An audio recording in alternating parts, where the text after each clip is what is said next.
To reverse type 2 diabetes, what are the 5 key steps that help to reverse type 2 diabetes? For each of these 5 steps, you must understand the role that lifestyle plays in disrupting blood sugar levels. Now, these are the key steps that people are not taught, and instead they're just told the old antiquated idea of to eat less and move more. That outdated advice is not enough in today's busy, stressful, cortisol nation, sleep deprived world.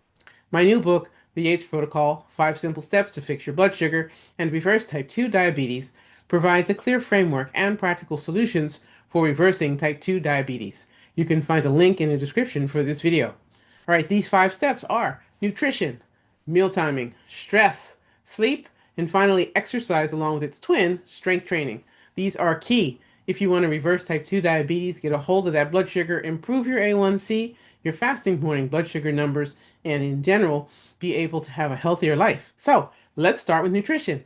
It is critically important to know what details are for the foods that you eat. Now, for the purposes of being focused about what you do to reverse type 2 diabetes and enjoy healthier levels of blood sugar, the key things to know are, this might be new, there are 4, not just 3, but 4 major groups of food. The conventional approach is to say that there are 3 food groups: proteins, fats, carbohydrates. I invite you to think about the food groups, though, a bit differently. I talk about there being 4 food groups for the purpose of enjoying healthier blood sugar levels. I want to make it really clear what the difference is here: healthy A1C numbers and healthy fasting morning blood sugar numbers. The 4 food groups to consider for healthy blood sugar levels are healthy proteins, high fiber, specifically from leafy greens, or perhaps some key things like flax seeds and chia seeds, healthy fats, for example, from nuts, seeds, olives, and complex carbohydrates, slow burning resistant starch, complex carbohydrates. Okay? So, eating protein overall, eating healthy fats, eating high fiber foods, along with complex carbohydrates, all of these together can contribute to enjoying healthier blood sugar levels. Now, if you eat too many carbs at one time, especially carbs that are of the sort that are unkind to blood sugar, like simple carbohydrates or simple sugars, this can disrupt good glycemic control, good glucose control, and leave you vulnerable to getting on the blood sugar roller coaster with its mood swings, feeling hangry, being irritable, and make it much harder to make healthy food choices on a consistent basis. In fact, this can lead to increased cravings and struggles with portion control. Now, overall, that's going to be a problem and needs to be avoided if you really want to be able to get a hold of your blood sugar numbers and potentially reverse type 2 diabetes. Now, having said that, some carbohydrates are great for blood sugar. That would be your complex carbs that have the resistant kind of starch, i.e., it's slow burning. So, foods that in general are going to be beans, peas, and legumes, these usually are going to be friendly for blood sugar. Now, you might need to still pay attention to your portions, but overall, these kinds of foods are very nutritious. They're nutrient dense and helpful for good blood sugar balance, simply because they don't explode into your bloodstream all at once. They come out much more slowly over time. And since they do burn more slowly, more evenly, typically this can help you avoid blood sugar spikes. So instead of your blood sugar going like this, it could be much more even in a healthy range. Now, having said that, if you eat these foods and you find in particular for yourself that you have a big blood sugar reaction and you get on the blood sugar roller coaster, obviously you want to eat less of them. Maybe try a smaller portion or perhaps leave them out altogether. Whatever is best for you. Do what works for you. That's one of our sayings here in this community. Remember, people have their own bio-individual reactions to the foods that we eat and the things we drink. What works well for one person's blood sugar levels might be a problem for another person's blood sugar level. There really is no such thing as a one-size-fits-all nutritional plan that works for everyone who has diabetes or other blood sugar-related concerns. Life is not that simple. So it's best to test, not guess. It is of critical importance to use a CGM, a continuous glucose monitor, or the other option is to prick your finger to get a drop of blood, put the drop of blood onto a test strip, and place the test strip into a glucometer so you can accurately test your blood sugar levels. Without testing your blood sugar to see exactly how your body is responding to what you eat and drink, you don't really know what is happening. People are always surprised once they start doing this testing, as they discover what is healing for their body and reveal what causes troubles for their blood sugar levels when working to reverse type 2 diabetes. Testing your blood sugar, also called glucose, to know specifically how it responds to what you're eating is a game changer. It's very important. Friends, here's the story. What gets measured gets managed. I'm going to say it again. That's really important. What gets measured gets managed. If you don't measure it, you cannot possibly know what the impact is on your blood sugar with regards to the things that you eat and drink. Now, here's the thing. It's important to not make assumptions about how your body reacts to what you eat and drink. All right, so having said that, when we think about nutrition, think of it as being probably the most sensitive thing around good blood sugar control and glycemic regulation. You really can make a big difference in your health with nutrition. So, if you're looking to improve your A1C number, looking to improve your fasting morning blood sugar numbers, it makes sense to have nutrition as a focus. Okay, you might be thinking, wait, but what? What if you're already eating well? I've got more for you. If, as far as you can tell, the foods you eat agree with you, if that's true for you, great. You're off to a good start. However, there's more to the story. It would be great to hear from you in the comments below. If you find this video helpful, please like this video, share it, turn your notifications on, and subscribe to this channel. This way you can help me grow the channel and reach others with this information. Thank you so much. All right, let's continue with the next step, which is meal timing. The next thing you should consider is your meal timing. The time of day you eat your food makes a big difference for enjoying a healthy A1C and healthy blood sugar levels in the morning. If you want to have good glycemic control, you have to make sure you eat your meals at a cadence, that's right, a rhythm, and with a timing that respects what your body needs. Meal timing makes a huge difference. The time of day you eat your food is very important. I can't say enough about this. I think it is really underappreciated and not well explained. Some people, as adults, they do fine with 2 meals a day. Others do better with 3 meals a day. That's fine too. Whatever works for you. That's what you do, right? That's one of our sayings in this community. Do what works for you. With that in mind, one of the things I've noticed around meal timing are sometimes people will skip meals. And no, I'm not talking about some kind of intermittent fasting or other fasting regimen. They just flat out skip meals. Not on purpose, it just happens. Sometimes life is lifing. Someone, maybe they have breakfast and they maybe have a breakfast that's not particularly blood sugar friendly. Like, for example, the only thing that they have when they start the day is a piece of toast or cereal of some kind or some other refined carbohydrates.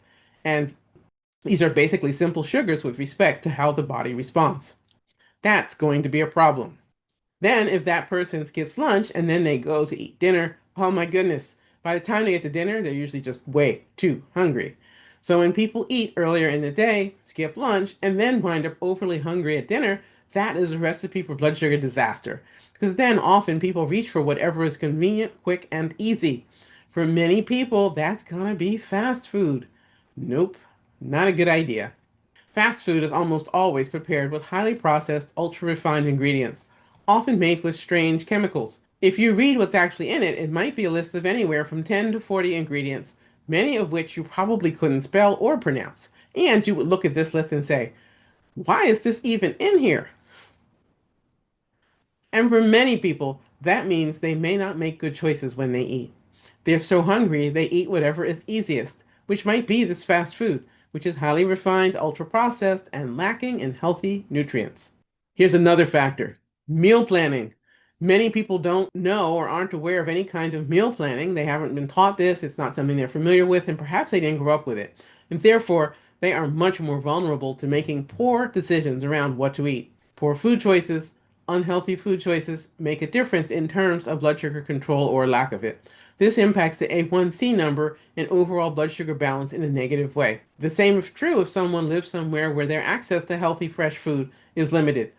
They might be quite stuck in the options that they have for their food. All right, let's continue with the next step, which is stress. Stress is no one's friend. Chronic levels of high stress can run away with blood sugar levels and cause people to have high A1C numbers. Chronic high stress levels also put people more at risk for things like heart attacks and strokes, loss of vision and going blind, destruction of kidney function, and winding up needing dialysis, the loss of body parts via gangrene and amputation, problems with the immune system such that simple cuts and wounds don't heal well, thus setting the stage, the possibility for an infection that runs amok, and later the loss of that body part that was infected, and on and on. The consequences are serious. Many of these various severe consequences and potential horrors that can go along with diabetes complications downstream can be avoided. Stress can be the silent thief of health. Now, stress can cause high levels of blood sugar, worsening insulin resistance, causing higher A1Cs and higher fasting morning blood sugar numbers. Stress can also cause problems with chronically high blood pressure. It can also cause problems with inflammation, driving a person to be far more vulnerable to all the various diseases tied to inflammation, like heart disease, diabetes, cancer, PCOS, also known as polycystic ovarian syndrome, insulin resistance, metabolic syndrome, and others that are super sensitive to inflammation. All of this goes to say that these lifestyle things can really make a big difference, and your awareness of what's stressful to you is really important. I've worked with many people over the years who, once we started to actually measure what was going on for them, in particular with using a CGM, also known as continuous glucose monitor, they were shocked to see what was happening to their blood sugar in response to the stress in their life that they thought of as typical. Oh my goodness, they would say, I'm responding to XYZ typical event with a stress reaction, and look at my blood sugar numbers take off. I didn't have anything to eat or drink, but wow, look at these numbers climb. And every week when I have this meeting, or I'm around this person, or whatever the situation may be, there goes my blood sugar. It's a big aha moment. Powerful, right? Once a person understands how much that background feeling of stress is undermining their health, they've turned the page. It opens up a whole new attitude and a whole new mindset and a focus on dealing with the very real stress that the person is experiencing.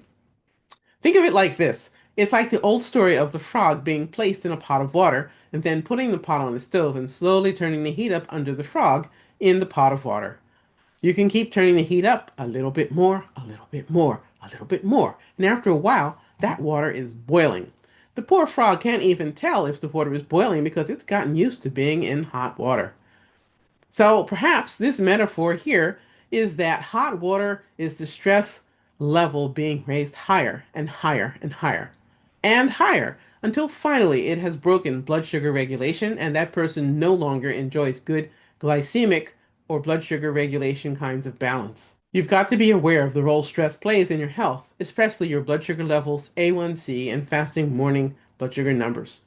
What's your experience with the role stress plays in your health? It would be great to hear from you in the comments below.